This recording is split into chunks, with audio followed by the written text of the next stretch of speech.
Hello and welcome to class time. I'm Vanessa Francis and I'll be guiding you through today's CSEC English language lesson. Let's begin.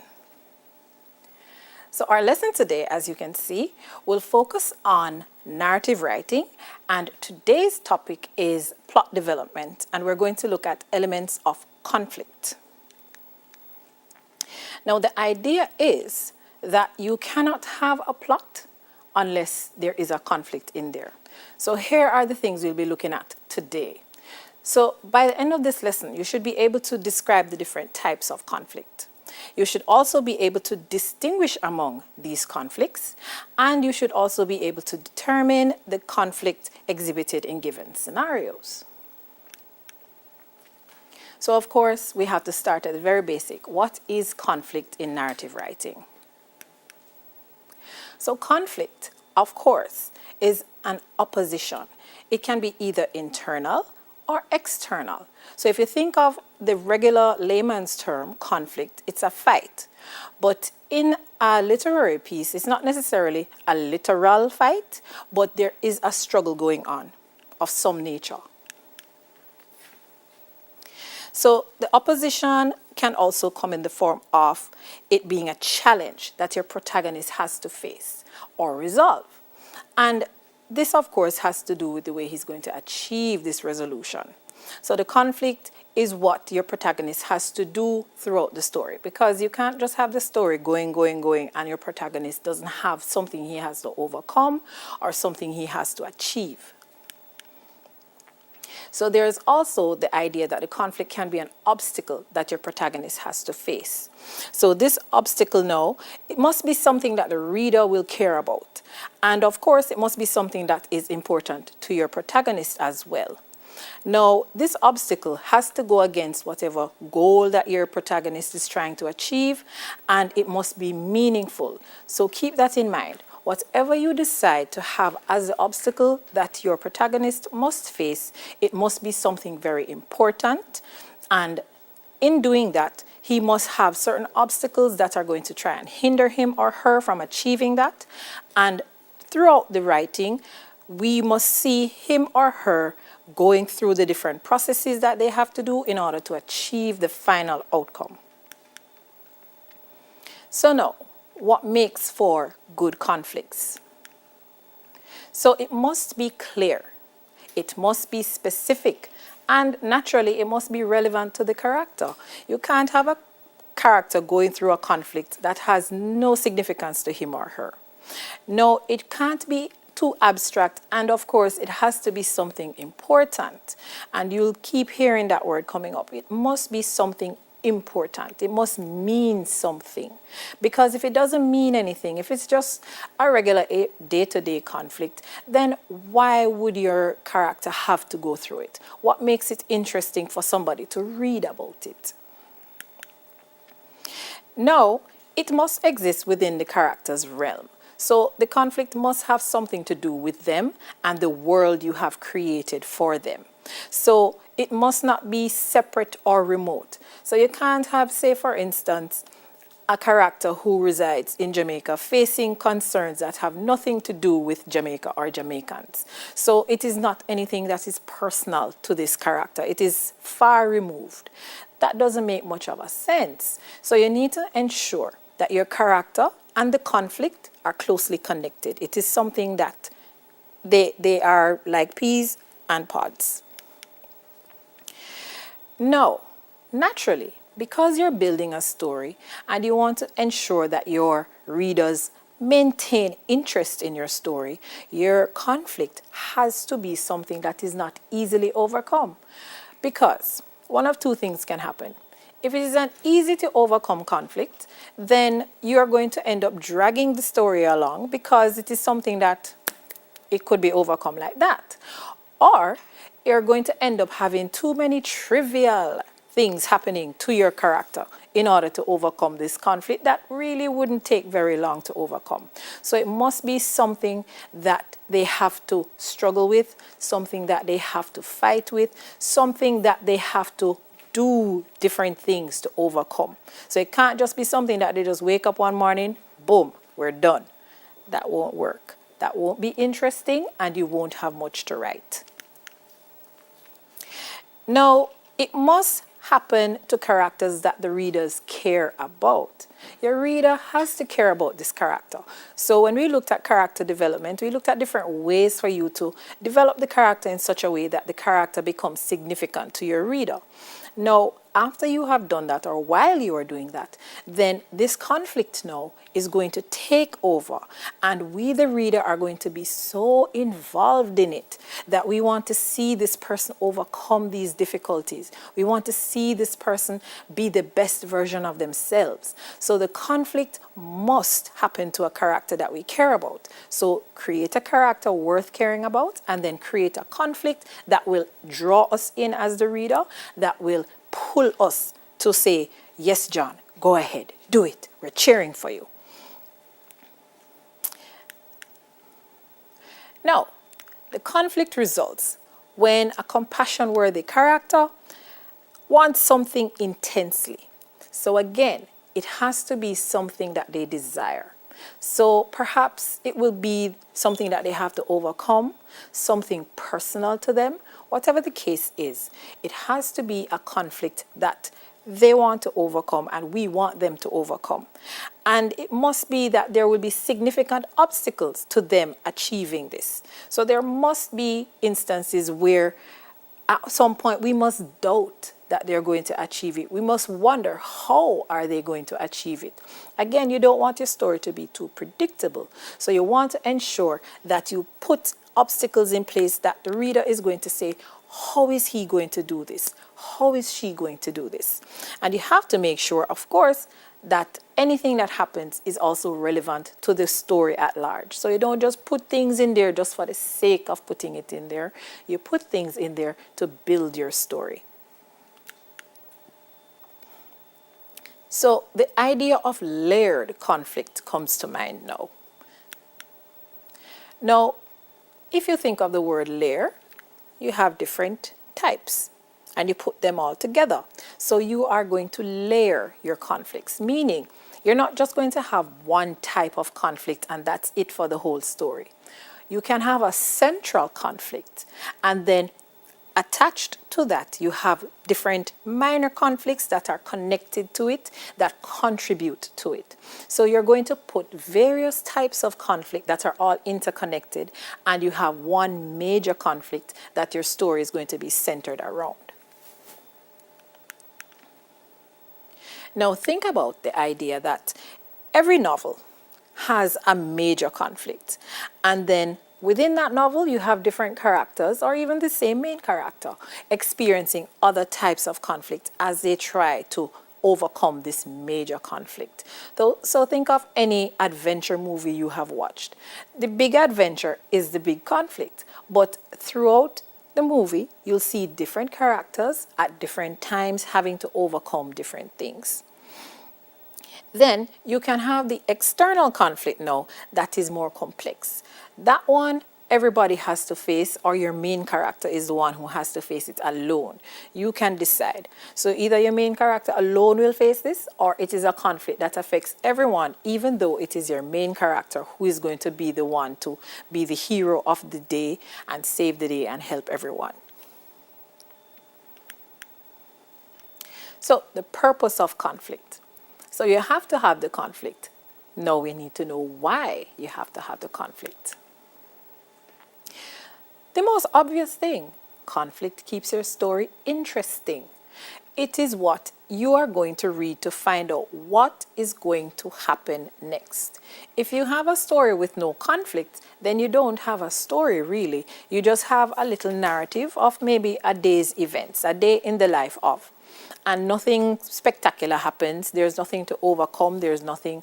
You're just narrating the day's events. It's almost like you're doing a descriptive piece.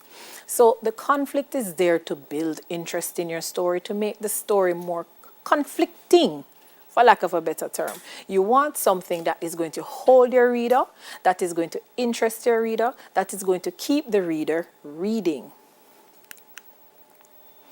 Now, it gives a sense of uncertainty. You have a protagonist, you have a problem. There must be some level of uncertainty as to will this person, will this character be able to overcome this obstacle you have placed before them.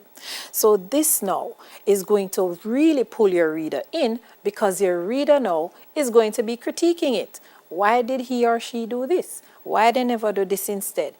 How long is it going to take for him to overcome this issue? Those are some questions that your reader should be asking as they are reading. It shouldn't be a case where from your reader gets through the first paragraph, maybe the second one, then they know everything that's going to happen. No. Your conflict should be so designed, so crafted that they have to keep reading to figure out how it's going to end, how it's going to play out. Now, of course, if there is no conflict, then your main character has nothing to do. Your main character is just being described, going through an ordinary day, doing ordinary things. As I said before, no conflict, no story. If you think carefully, when you're learning about story writing, you learn the elements of plot: conflict, climax, resolution. Those are the basic elements. There are other sections to it, but those are the three basic elements. Now, if there is no conflict, then how are you going to arrive at a climax? And if there's no conflict to arrive at a climax, then what are you going to resolve? So now, we're going to look at the different types of narrative conflict. Now, the two major categories, you have internal conflict and you have external conflict. So keep that in mind. And remember, when we're layering, you can include both. Now for the nature of the internal conflict. So the internal conflict centers on the plot. Now, what happens is there is an obstacle, yes, but the obstacle is directly connected to the plot and also directly connected to your main character. Now, it is an internal struggle, so it's psychological. It is something all in the character's mind. Remember, internal means inside. So whatever problem is happening, your character is facing it themselves on the inside. So it's not an outside force that is causing the problem. Outside forces can perhaps make the problem worse, but the real root of the problem is in the character's mind. So you have to think of something that your character is struggling with that is not necessarily as a result of someone else causing a problem or creating a situation for the problem to exist in. So the main character is experiencing some sort of inner turmoil. Your main character is going to be going through some kind of emotional pain. Your main character is going to do all of this, and all of this increases the tension because the reader now, who is seeing into the mind of your main character, has to wonder how on earth can this person overcome? Now, if you think about the nature of an internal conflict versus an external conflict, an external conflict, you can easily get some help with that. An external conflict, someone can easily come along and solve the problem for you. But when the conflict is internal, when the conflict is in your character's mind, how do you get out of that? It is your own creation. So your mind is just working against you almost. So the character is fighting his or her own thoughts, his or her own feelings, his or her own morals. So the inner demons of the character are what is being battled. Now you think of things like addiction. That is something that only the person who is addicted can overcome. They can get help from other people, but the ultimate decision to overcome the addiction lies within the person who is in the situation, who has the addiction. So you have things like that. On a simpler scale, you have people who have problems with, perhaps they are shy. Now, you can have your character have to overcome shyness, and it can be a very interesting internal conflict based on the situation they're in. Your character is afraid to speak up, but they're in a situation where they need to speak up. Perhaps the fate of the world rests on them being able to talk to a particular person and convince them of something. So you can have that internal conflict that will make your reading interesting. So the characters' inner demons, things that they have to struggle with, things that they have to overcome for themselves. No one can do it for them. They have to do it within themselves. Your character could also have an inner moral conflict. So your character could be faced with committing a crime or committing some atrocity. And they have to decide, should I do it? Should I not do it? Your character could be a member of a gang. And as part of the gang initiation, they have to perhaps assault someone. And this character might have reservations about doing it, especially if the person he or she is to assault is someone they know. Maybe a little old lady that was always kind to them. So they would have this moral internal conflict now. Should I beat up Miss Maisie? And Miss Maisie is always the one who gives me dinner when mommy is late from work. Miss Maisie is the one who called me over and taught me to read. Miss Maisie is the one who did this for me. Miss Maisie is the one who helped me through school. And now he or she is faced with the idea that they have to hurt her. So that can be a moral conflict. So that is something that it crosses the line. And they have to decide, do I cross the line or do I stay on the side of right? Now, another type of internal conflict is where your character might just be striving to be a better person. So they might be in a situation where all along they have been written off. They have been performing under par. They haven't been doing the best that they could do. And now they have an opportunity where they can improve themselves in some way, shape, or form. So now they have this struggle within themselves. Perhaps it will require more discipline than they normally have. Perhaps it will require more work than they normally do. So this is an internal struggle now that is for their own improvement, for their own betterment. And they have to decide how it is they're going to go against what they normally do in order to become a better version of themselves. So the next type of conflict would be the external. And the first one we're going to look at is, we're going to look at examples of this type of conflict, man versus self. So here's one that you should be familiar with. Elsa in Frozen. If you remember, Elsa has these magical powers. She's able to turn things into ice. However, she's struggling with that. She has been struggling to control it. She's unable to control it. And instead of trying to control it, what she has been doing is actually suppressing it. She has been trying to keep it hidden. And then there comes a point when she cannot hide it and she ends up hurting someone she loves. And the story is so set up that we start to believe that she is the antagonist based on how she is struggling with this issue that she has. So these powers that she has, these supernatural powers, are beyond her control. However, she is the one who is trying to suppress it, and when she can't suppress it, it goes out of control.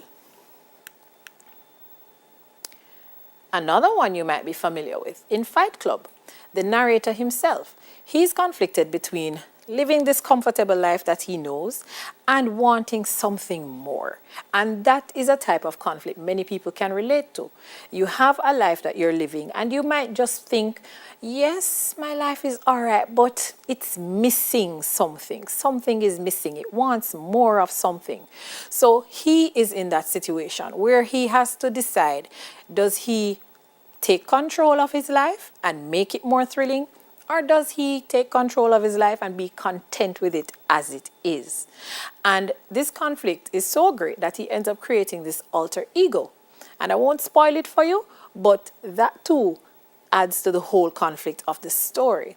So think of your characters who they are in their minds a situation that they have created perhaps, or a situation that they have to overcome, but no one can know about it, no one can help them, or no one is the reason behind this issue existing in the first place. So now we can look at external conflicts. And here are the types. So you have man versus man, which is the most common one. We have man versus nature. There's man versus society, versus fate or destiny, versus the supernatural, and versus technology. So you have a whole range to choose from. So let's look at, as I said, the most common one. So of course, by virtue of its name, it's one character versus another character. In this situation, your protagonist versus the antagonist. Remember, the protagonist is your main character, the one who has to face the conflict, and your antagonist is either the one who creates the conflict or makes the conflict exceptionally worse. So it could have existed already, and they're just adding fuel to the fire. Now, in this type of conflict, it is understood that it's good versus evil. So the good guy versus the bad guy. Sometimes the good guy is the underdog as well. So you might have a case where you have this very powerful character who is the antagonist, who rules everything, who makes everybody's life miserable. And you have the protagonist now who is going to stand up and say no more. This is what we're going to do. I'm going to put a stop to it. So that's a grand scale one. Or it doesn't even have to be that epic. It can simply be two people who are at different ends. So they're at odds with each other. So two neighbors can be in conflict, and one is the protagonist, one is the antagonist. Again, it depends on the type of story you want to create. Now, you have to have two different outlooks in order for this conflict to make sense. It can't be that they're in agreement. So your protagonist and your antagonist have to be at odds. They have to be at opposite ends. So one wants one thing and the other wants something different. So they have different goals, they have different opinions, they have different outlooks.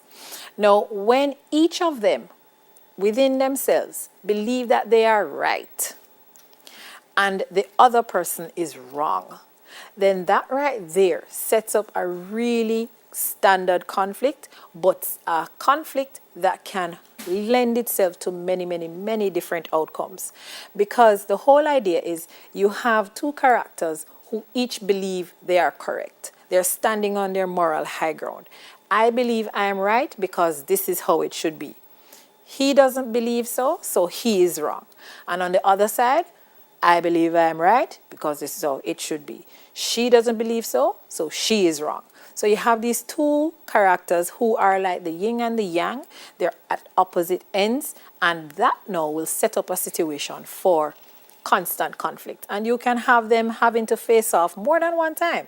They can have different times when they have to face each other, different times when your protagonist looks like they're winning and they don't, different times when the antagonist looks like they're winning and they don't. So you can have a constant back and forth until the ultimate climax. So here are some examples of man versus man. So this one, if you think back to when you were younger and you read The Wizard of Oz, we have Dorothy who has to face off against the Wicked Witch. So right throughout the story, that is the nature of the conflict. She wants to end up seeing the wizard, but all along the way, she ends up encountering various challenges that the witch sets. And if you think of a typical murder mystery, any one of all, you always have the investigator, and then you have the person who is committing the crimes. So the investigator is actually trying to solve the mystery, and the other person now is just there going and creating havoc all along. So what you need to do is ensure that you have a situation that we must not see the investigator just overcoming quickly. We want to see the constant building. As it goes along, then the conflict is resolved. So we are looking now at man versus nature conflict. Now for this one, we don't have another character creating the problem. For this one, we have a force of nature. So it can be a situation where it's some kind of animal. It can be a setting, a physical setting.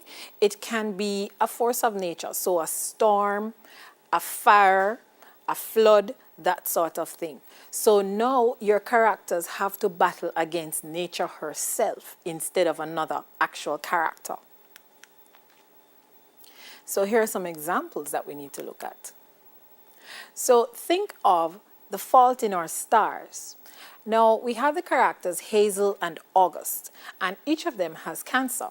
Now their struggle is not with each other.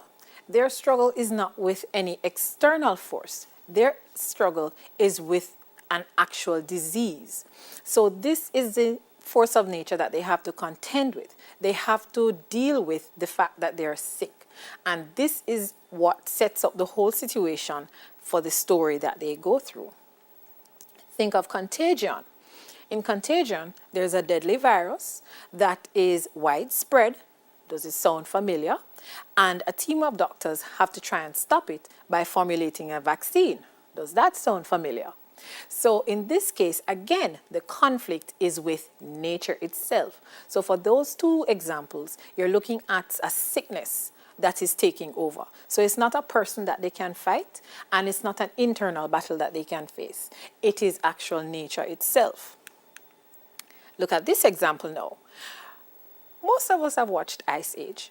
So in Ice Age 2, when you think of the meltdown, Manny, Sid, and Diego, they discover that the ice dam is about to break. And if it breaks, the entire valley will be flooded. And of course, there will be much damage and loss of life. So they now have to try and evacuate everyone to safety before this happens. So they are fighting against this impending doom that nature will cause. They have only 3 days. So right there we have a race against time situation being set up. So these characters have to try and overcome the conflict before a particular time, and the conflict is caused by their natural environment.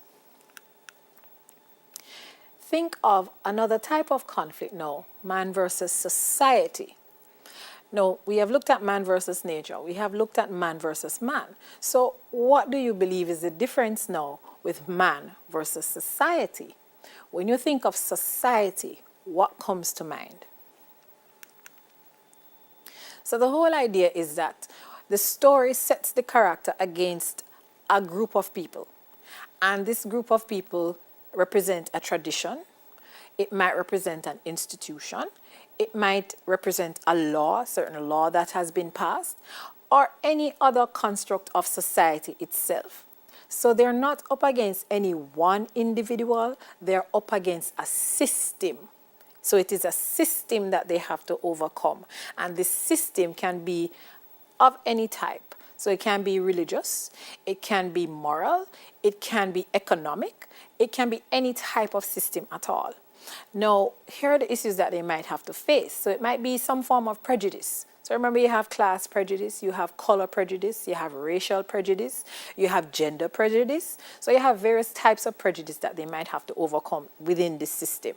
They might have to face certain environmental issues as well. They might have to face false accusations. And it might be a case where certain characters are being ostracized. That means you cut them off, you separate them totally. So you have a group of people who are cast out because of a certain belief system, a certain moral system, that sort of thing. So let's look at some examples that I'm sure you should be familiar with. Now, those of you who have ever read To Kill a Mockingbird are aware that Atticus Finch, the main character's father, has to come up against racism. And Atticus, unlike the rest of the people within his society, does not uphold with racism. He does not support racism. He believes that all men are created equal. So because of that, that is a man versus society conflict, because here we have this character who believes one thing, but the people who are within his social group, within his society, believe something different from what he does. Now, those of you who have ever read Charlotte's Web know the story of Wilbur. Wilbur is a cute little pig. And Wilbur, unfortunately, because he's a pig, is about to be eaten at some point in time. So in Wilbur's society, he is a meal. He's not a snack. He's a whole meal. So Wilbur now has to face off against this system where he is likely to lose his life in order to feed the people around him. So that is a man versus society situation right there, because Wilbur, even though he's a pig, he's a character, and his struggle is that his life is in danger because the society holds the belief that pigs are food. Now, those of you who've ever read The Handmaid's Tale or more likely watched the series should be familiar with this type of conflict as well, because in this story, we have a society that treats women as property of the state. So women don't have freedom, women are property. And our main character, Offred, struggles with the restrictions that she has to face.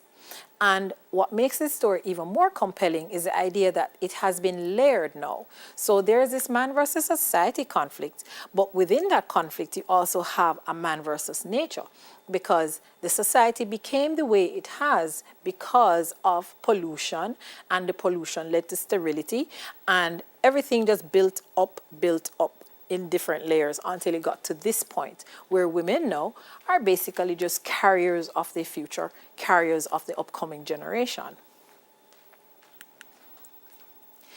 Now, another interesting type of conflict, man versus fate or destiny. Now, if you think of fate or destiny, what comes to mind? Something that you cannot change, something that is set, something that is prescribed. So there's no way for you to veer left or veer right. So how is your character going to go against destiny? This is something that is supposed to happen. This is why it makes a compelling conflict. So, of course, the natural thing that happens is that your character has to fight against what is predestined for him or her, what is preordained. Your character has to fight against something that they really shouldn't have any control over. So it is a prophecy that needs to be fulfilled. It is something that has been foretold. A man-child will be born, and he shall slay you. So now your character has to fret about every boy-child that is born, and of course try to fight against that. We see it quite often in the Bible, and we see it quite often in Greek mythology as well, where a character tries to change their fate or destiny. So here are some examples. Now, in Lord of the Rings, what is foretold? Frodo has to be the one to carry the ring and destroy it in the fires of Mordor. So throughout that story, throughout the novels, we see him going through different aspects of life, going through different situations, all with the ultimate goal of being the one to destroy the One Ring, because it was destined for him to do it. Now, all along, there are things that are going to fight against that. And this sets up the whole idea of his fate. Is he really supposed to be the one to destroy the ring? Ultimately, we see that it is him, but it isn't him. But he does end up fulfilling and resolving the conflict of destroying the ring. If you think of in Game of Thrones, there are several destinies and several fates that are brought up. Now, the ultimate one that drove through the entire series was the fact that the Night King was fated to return. He was destined to return. And therefore, all the characters have to face that destiny, have to face that prophecy, have to face that fate. So all the characters have to deal with this impending doom. And of course, those of you who watch it know how it ended up. The next type of conflict, man versus the supernatural. And this one is, it tends to be a little different from the rest in the sense that there is magic involved most often. There are supernatural beings. So this one has a more fantastic spin on it. So we have a character who has to face things like vampires, werewolves, aliens, ghosts, anything that is outside of the human realm, so to speak. So this is supernatural because we have a human being or a character who is limited in capacity, who has to face off against something that is grossly out of their range, out of their realm. So for this situation, you have a character who definitely has the odds stacked against them. In this situation, you definitely have a character who will have to learn special skills, perhaps, who will have to find special items to help them, who will have to get help to overcome these supernatural beings that they have to face. So this character, all on his or her own, should not be able to overcome this conflict, this character is the character who definitely will need to see growth and development taking place. So maybe they have to go learn to fight. Maybe they have to go travel far distances to get special talisman, things like that. So this one lends itself to a lot of development. So here are some examples that you might be familiar with. So if you think of The Shining by Stephen King, or almost any Stephen King novel, as a matter of fact, there are different supernatural elements that come out. So in The Shining, we have some supernatural elements. In The Haunting of Hill House as well, the name suggests there is a ghost, there's a malignant spirit in the house that the characters have to overcome. In War of the Worlds, it was an alien invasion. In The Exorcist, it is a girl who unfortunately has been possessed by an otherworldly being. And in Southern Reach series, we have other alien type things going on as well. And almost anything by Edgar Allan Poe has some reference to a ghost or some kind of otherworldly creature. So with this type of conflict, remember, you are able to create more. It lends itself to more creativity because you have to create this world now, this other world, this other realm, and you play the rules how you want the rules to be played. Now we have man versus technology. And this, as well as man versus the supernatural, are the more recent conflicts that have emerged based on the different types of readings that have come out. So literature has evolved to include these types of conflicts. And this is a case where you understand how everyday life affects what is produced. So art used to imitate life, now they are working side by side. So with man versus technology, think about it. Any character who has to come up against any form of technology. Now, technology is all around us. Right now, you're sitting at home, you're either watching a TV or a tablet or a laptop or your phone. What if all of a sudden that device was to come alive? How would you react? So that is the type of situation you have to think about with man versus technology. How is it that your character is going to overcome something that man made? So this is a situation where science moves beyond the human control. So when that happens, you have this man versus technology, character versus technology. And usually what happens in this type of conflict, questions are raised about what makes a human being human? What makes us different from machines? How is it that we are one thing and they are another? So many of these types of stories that you would have seen on TV or read will ask that question. They will always come down to, is being human the better option?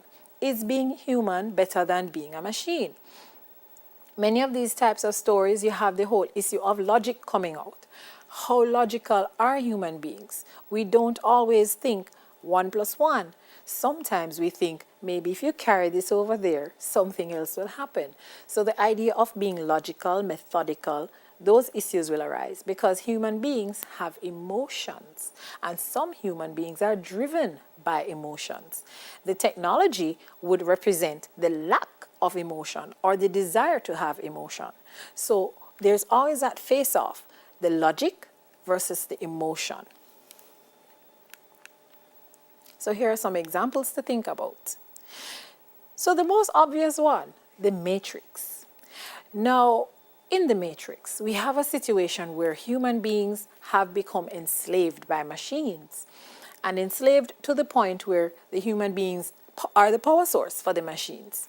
And each person is put under in a matrix where it is an alternate reality. And those who come out of the matrix come to realize that what they grew up thinking and feeling did not exist. It was not reality. It was just a creation, a figment of a cultural imagination. So it's a unified imagination that they're all sharing. So the idea is that, is it better to stay in the matrix where everything is fine and dandy and you don't know that there are struggles going on? Or is it better to maintain or recapture, regain your humanity, your real reality. So that type of struggle goes right throughout the series, because you have this group of people who are trying to free everyone from the matrix. And throughout the series too, you see where there are those who actually decide that maybe it's better if they had stayed where they were.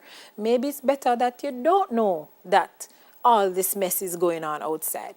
Maybe we should just stay in our ignorance. Ignorance can be blissful. So that is the type of setup you have with man versus technology. Now, another one is in the Avengers series. This particular one, the Avengers Age of Ultron. Again, you have a situation where there is an artificial intelligence that is trying to take over. And that is something that is common to many of these types of situations. You have an artificial intelligence that is trying to take over. So you see it happening also in the Transformers as well. And you'll see it happening in many different types of books and many different types of TV shows and movies and so on. So what happens there? Sometimes it is, as in this case, where it is the humans who set up the situation, because Ultron was activated more or less by two of the characters. And then after Ultron has been activated, Ultron decides that in order to save humanity, it needs to destroy humanity. There is no way to save the world than to destroy the world. Doesn't make sense to us, but it makes sense in the logical framework that is Ultron. So the whole idea, again, is that when you have technology versus characters, you have to show the difference. The fact that the technology is going to think one way.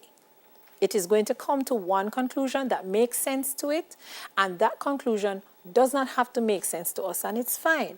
Because in that conclusion not making sense to us, then we are basically supporting the idea that human beings are flawed, which we are. We are flawed. We do not have all the answers. We would like to have all the answers, but we don't have all the answers.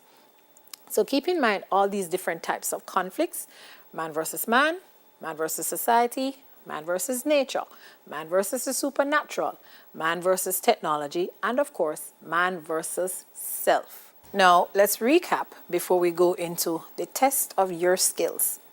So we have been looking at narrative writing, and we have been focusing on the different types of conflict. Now, we already looked at why conflict is necessary. It is what keeps a reader engaged in the reading. It is what makes for compelling reading. It's what gives interest to what you have written. Now, we have looked at the different types. Two major categories: internal, external. Internal meaning the character has to overcome something within themselves, a fear that they have, an addiction that they have, a struggle that they face alone in their minds. And we have external conflicts that come in various forms. So a character versus another character, a character versus a force of nature, an animal, a storm, whatever the case is, a character versus the supernatural, a character versus society, the rules and regulations that govern society at large, a character versus technology. So keep those in mind as you look at these different scenarios. For each scenario, you need to determine what type of conflict is being exhibited. So let's start. So here's our first one. In The Terminator, a cyborg assassin goes back in time to eliminate a threat to the future of an artificial intelligent defense network that has achieved self-awareness. What are the elements you see coming out there? Is it internal? We don't have any idea now that there is somebody battling some inner turmoil, inner demon. Let's look at the elements that are brought up. So we have cyborg assassin. So right there, it should be leading you a particular direction. Then we have him going back in time to eliminate the threat to an artificial intelligent defense network. So two things are leading you in a particular direction. So by now, you should know what type of conflict this is. So there is your list. Which of those was exhibited?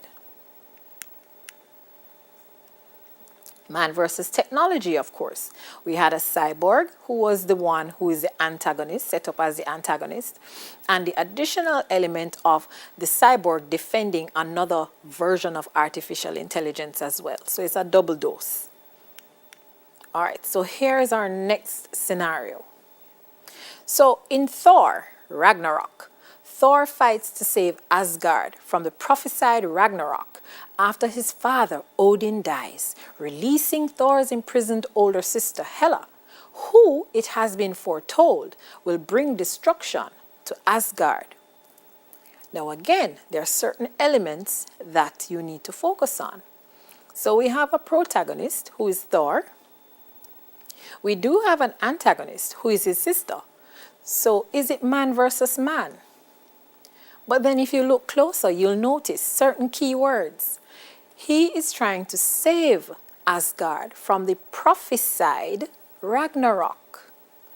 And it was foretold that his sister is the one who would bring destruction. So who is he really facing, or what is he really facing? Is he just facing a man versus man or something else? So again, here are your options. Remember, there's a prophecy. It was foretold that his sister would bring destruction after his father passed. So naturally, what we have is man versus fate or destiny. So Thor is trying to overcome what has been foretold for himself and his homeland. Now here's the other one. The series Lock and Key. The Lock family children are keeping magical keys that have various powers that they unlock, and they're trying to keep these keys a secret.